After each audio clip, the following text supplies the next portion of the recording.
Où est le député de Roberval? Ce matin, le député de Roberval est à Gatineau. Mais pendant ce temps-là, il y a des gens qui crient à l'aide et qui interpellent le député de Roberval et premier ministre du Québec, Philippe Couillard. Vous avez peut-être vu une lettre cette semaine dans le journal Le Quotidien. Il y en a une autre qui est lancée aujourd'hui dans les médias. C'est celle du président de la Ligue des propriétaires de Vauvert. Et ça concerne la Pointe-Langevin. La Pointe-Langevin, c'est situé à la sortie de la rivière Péribonka et c'est un endroit qui se fait gruger par l'érosion, par les vagues depuis déjà quelques années, mais la situation est de mal en pire. Il y a une vidéo que nous avons partagée ce matin sur notre page Facebook qui vous permet de mesurer l'ampleur du désastre.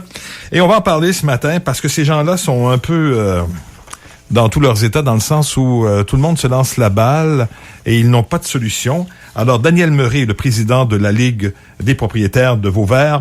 Bonjour, Monsieur Meury.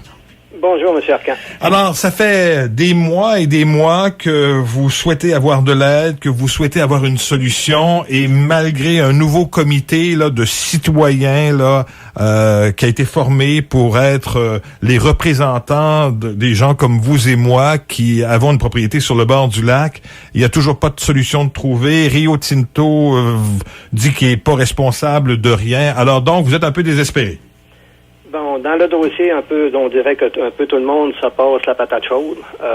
Rio Tinto affirme qu'ils sont prêts à nous aider, mais lors de la dernière réunion du comité d'urgence de la ville de Delbo, tous les représentants de Rio Tinto, l'environnement, sécurité publique, travaux publics, aucune personne avait une solution à apporter dans ce dossier-là. Les riverains, on a déposé 5 à 6 solutions. Mais on s'est fait répondre que, on peut pas faire grand-chose. Il faut un ingénieur qui évalue ces solutions-là. Écoutez, il n'y a pas d'autre... Ouais, là, on ne sait pas qui est responsable en passant de l'érosion. Là, une étude, semble-t-il, commande que ce serait la petite rivière Péribonka qui n'a pas un grand affluent. C'est un tout petit affluent dans le lac Saint-Jean qui pourrait être en cause. Oui, dans le rapport de WSP que Rio Tinto a commandé, ils ont dit que la problématique de la pointe a été causée par la petite Péribonka pour une raison fluviatile. Alors, qu'il y aurait un événement qui aurait arrivé à peu près en 2016. Si on regarde un peu aujourd'hui, il y a j'ai mis un graphique qui montre que le niveau du lac, les niveaux des débits des rivières, alors on s'aperçoit que dans le rapport de WSP, on parle d'une augmentation de 66% du débit moyen de la petite Péribonka, mais on parle de 46,6 mètres cubes seconde, tandis que la grande Péribonka, il parle d'une augmentation de 11%.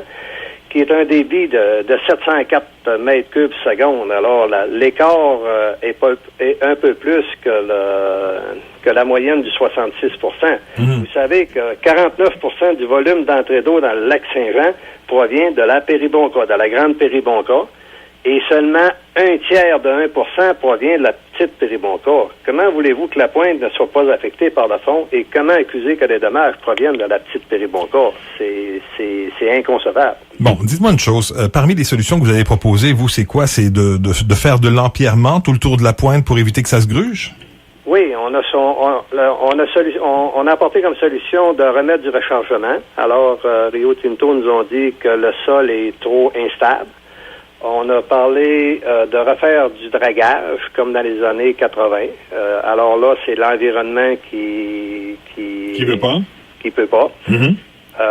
Après ça, on a parlé de mettre des barques alentour de la pointe pour le protéger des vagues et du côté fluviatile. Là, il faut une étude d'ingénieur qui soumette cette solution-là. Alors, des solutions. Alors, on est revenu aux mêmes causes de départ, c'est-à-dire que aucune solution, personne ne se trempe. Dites-moi, vous, là, votre maison est-elle en danger? Non. Moi, présentement, ma maison, je suis à peu près à 2000 pieds, 2500 pieds de la pointe. Non, présentement, elle n'est pas en danger. Mais depuis les 3 dernières années où est-ce que le dommage a commencé à se faire, j'avais pas de courant qui passait en avant de ma résidence. Présentement, il y a du courant qui passe. Alors, le nid de la rivière poursuit le long des berges. Qu'est-ce que vous demandez à Philippe Couillard? L'avez-vous déjà rencontré, le député de Roberval, là-dessus? Oui, monsieur le député, on l'a rencontré le 6 août dans une rencontre spéciale à l'hôtel de ville à Delvaux. Alors il est bien conscient de la problématique. Puis il a dit qu'il allait essayer de le travailler de la même manière que comme si c'était moi qui le prenais en charge. Alors on sait qu'il a rencontré la direction de Rio Tinto, mais il n'y a aucune solution encore qui est apportée. Rio Tinto maintient toujours que les dommages sont causés par la petite Péribonka, fluviatile, et qui sont pas responsables. Bon, dévions les eaux de la petite Péribonka, il en sort pas tant d'eau que ça, puis on n'aura plus de problème. Exactement. Mais si Rio Tinto maintient le cap et si le gouvernement accepte cette donnée-là, ça veut dire que les 9 autres rivières qui amènent de l'eau dans le lac Saint-Jean, Rio Tinto pourrait se dégager de toute cette responsabilité-là. C'est le gros débat. Ils ont toujours, depuis 50 ans, effectué des travaux de réparation, de protection des berges, protection de la pointe. Et 2018, ils ont décidé, c'est fluviatile, on peut plus rien faire. Il y a un illogisme là, parce que dans le fond, c'est les eaux qui brisent les rivages, il y aura toujours de l'érosion, et pour éviter des problèmes d'érosion, Rio Tinto a lancé un programme de stabilisation des berges, ça fait partie du décret, donc il s'engage à investir des millions de dollars pour protéger les berges. Vous dites, la Pointe-Langevin, c'est aussi une berge, il faut qu'il la protège. Ils l'ont toujours protégée. Puis les dommages qui sont causés à la Pointe-Langevin, c'est suite à l'artificialisation du lac Saint-Jean. Le débit de la rivière Péribonka, c'est un débit régularisé et non un débit de normal, parce qu'il y a des barrages en haut, puis la moyenne, c'est 700, 800. Alors, quand que le lac descend à 2 pieds, la petite Péribonka va peut-être déverser 1 mètre cube seconde, mais la grande Péribonka va maintenir un 700-800 mètres cubes seconde. Alors, les dommages, automatiquement, viennent s'asseoir complètement sur la Pointe-Langevin. On n'a pas besoin d'un ingénieur pour comprendre ça. Oui, absolument. Bon, alors donc, là, le moyen ultime, c'est que vous écrivez ce matin à M. Couillard, puis vous lui demandez d'intervenir. Exactement, encore une fois. On a travaillé beaucoup lors de la présentation du BAP. On a demandé un minimum au gouvernement, puis le gouvernement a tout cédé encore une fois à Rio Tinto. On demandait une transparence, on demandait de l'imputabilité, on demandait de l'acceptabilité sociale, rien que sorti. Alors là, encore une fois, Rio Tinto se dégage de toute responsabilité. Alors, on demande à M. Couillard, c'est le seul qui pourrait intervenir directement en disant à Rio Tinto, vous avez réparé depuis 50 ans, c'est à vous de poursuivre les travaux. Puis votre maire de Dolbeau, puis le comité des élus, là, qui est maintenant responsable de la gestion participative du lac, il fait quoi, lui? Le maire de Dolbeau met beaucoup d'efforts, mais les efforts, c'est politique, c'est de la compagnie, alors il fait bien qu'est-ce qu'il peut. Le comité des parties prenantes, il n'y a pas eu encore de réunion officielle à l'automne, et le comité qui devait évaluer la pointe devrait se réunir bientôt. Et le comité d'urgence, il s'est réuni une fois suite à la demande de M. le ministre, puis aucune solution qui est sortie. Dites-moi une chose, sur la Pointe-Langevin, êtes-vous propriétaire de vos terrains?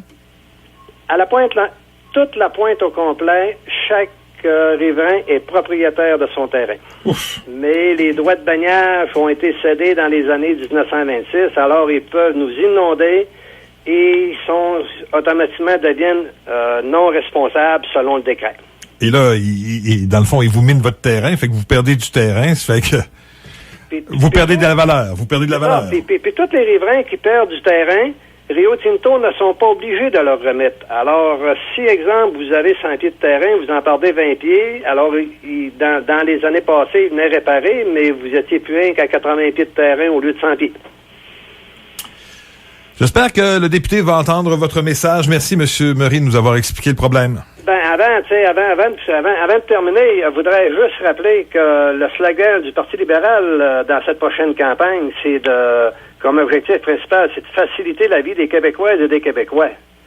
Je voudrais bien que notre député, que cette affirmation-là nous rende justice dans notre secteur. Merci, M. Murray. Au plaisir. Daniel Murray, qui est le président donc de la Ligue des citoyens de Vauvert. Vous écoutez Planète Radio 99.5. Fier membre de la famille RNC Média.